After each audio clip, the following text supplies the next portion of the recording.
Vamos começar agora pelo 79. Isso tudo que ele falou, da fala verdadeira, tem o bom senso da perspectiva psicanalítica, etc. Não quer dizer, no entanto, que nossa cultura significa desenvolvimento das novas faculdades, das nossas faculdades naturais, como, por exemplo, a cultura do espírito. Significa manifestações intelectuais e artísticas. Significa hábitos sociais e religiosos. Então, isso não quer dizer, no entanto, que nossa cultura, eu vou usar isso tudo que eu falei, avance por trevas externas, né? Trevas, né? Aquelas coisas escuras, externas, à subjetividade criadora. Subjetividade eu peguei da filosofia. A subjetividade é o estado psíquico e cognitivo do sujeito, cuja manifestação pode ocorrer tanto no âmbito individual quanto no coletivo, fazendo com que esse sujeito tome conhecimento dos objetos externos a partir de referenciais próprios. Então, isso não quer dizer, no entanto, que nossa cultura avance por trevas externas à subjetividade criadora. Não, não é nada disso. Esta subjetividade criadora, ao contrário, nunca deixou de militar naquela, quer dizer, na cultura, para renovar o poder jamais esgotado dos símbolos, né? Ou seja, das insígnias, dos emblemas, das marcas, na troca humana que os traz a lume, que os faz aparecer, né? Que os torna patentes, visíveis. Levar em conta o pequeno número de sujeitos que sustentam essa criação. Qual criação? Dessa subjetividade criadora que está sempre produzindo e levando coisas para dentro da cultura, né? Não se esgota. Seria ceder a uma perspectiva romântica, cotejando o que não é equivalente. O fato é que essa subjetividade criadora, em qualquer campo que apareça, seja matemático, político, religioso, publicitário, continua a impulsionar em seu conjunto o movimento humano. E uma mirada não menos ilusória, quer dizer, ilusória, de ilusão, de certo, com certeza, nos faria acentuar esse traço oposto, que seu caráter simbólico nunca foi mais patente. A ironia das revoluções é que elas geram um poder ainda mais absoluto em seu exercício.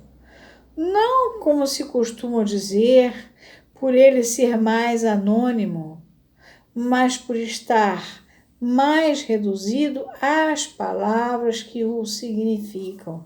Eu me lembrei que em 2013, quando as pessoas invadiram a piscina do Itamaraty, foi aquela confusão, todo mundo foi para a rua, o Brasil inteiro foi para a rua, a televisão não sabia se explicar e os ricos desesperados.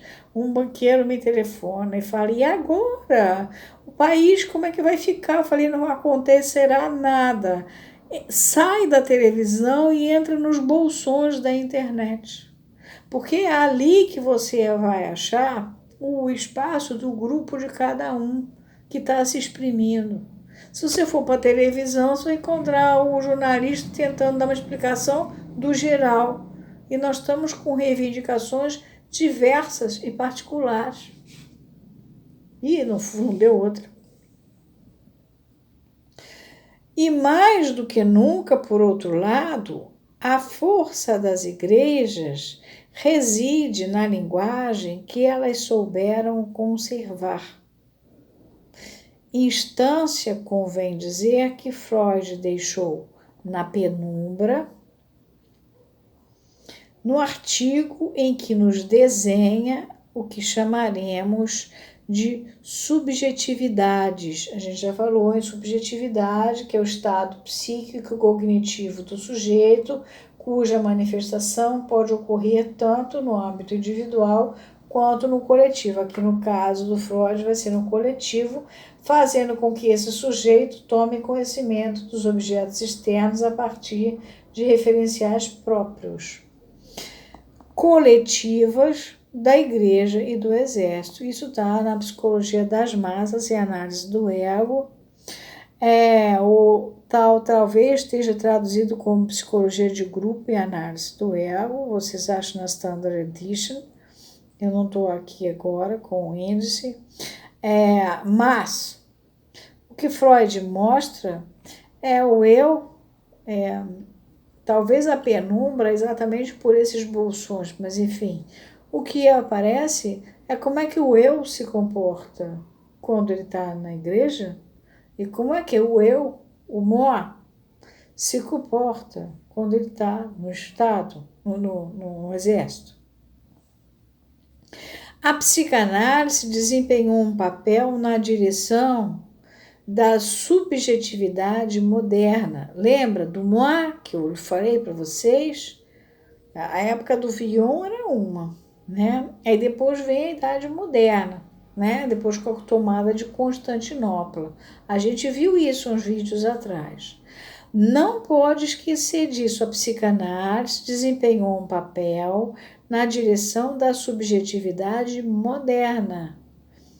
Embora já tivesse acontecido a Revolução Francesa, já tivesse começado o capitalismo, ela ainda estava numa bela época, né? Belle époque, né? E não pode sustentá-lo sem ordená-lo pelo movimento que na ciência o elucida.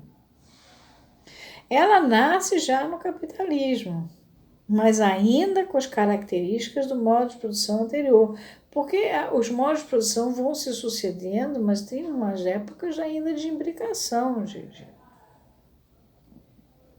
Não é tudo de uma vez. É esse o problema dos fundamentos que devem assegurar à nossa disciplina seu lugar nas ciências. Problema de formalização, na verdade, muito mal introduzido, porque na IPA ninguém pensava nisso, né?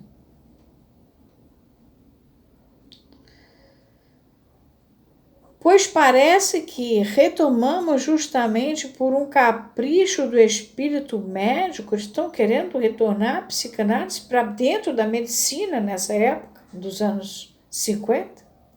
Em oposição ao qual a psicanálise teve que se constituir, justamente porque se opôs ao modelo médico, porque não dava conta para porcaria nenhuma daquela situação de um fenômeno histérico. A neurologia não explicava e vai continuar sem explicar. A não ser para explicar que, olha, isso aí eu só tenho que procurar um psicólogo, um psicanalista, ou seja lá quem for. Depende da informação que o médico tenha. Uma terapia.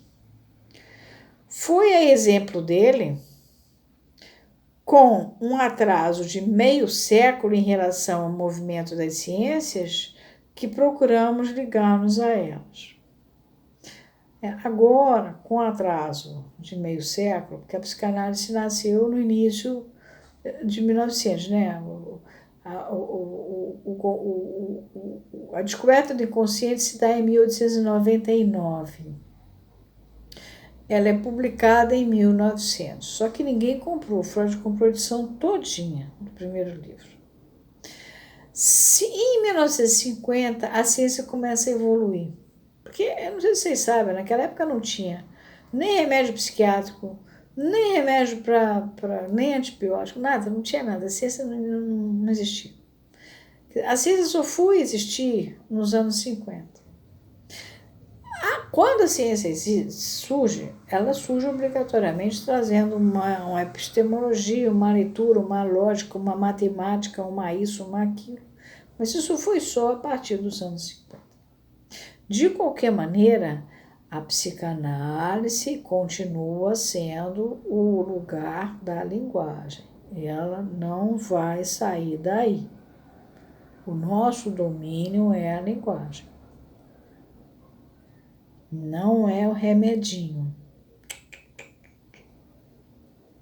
O camarada pode andar, fazer ginástica, meditação? Pode, mas isso não é psicanálise. Ele pode ir no pai de santo se informar se tem um parente lá que quer falar com ele? Pode, mas isso não é psicanálise. Ele pode fazer acupuntura? Pode, mas isso não é psicanálise. Psicanálise é o que faz que o sujeito do inconsciente fale. E ele justamente só pode nascer porque foi na contramão da medicina. Então, mesmo a ciência evoluindo, ela não tem como evitar essa. Não tem.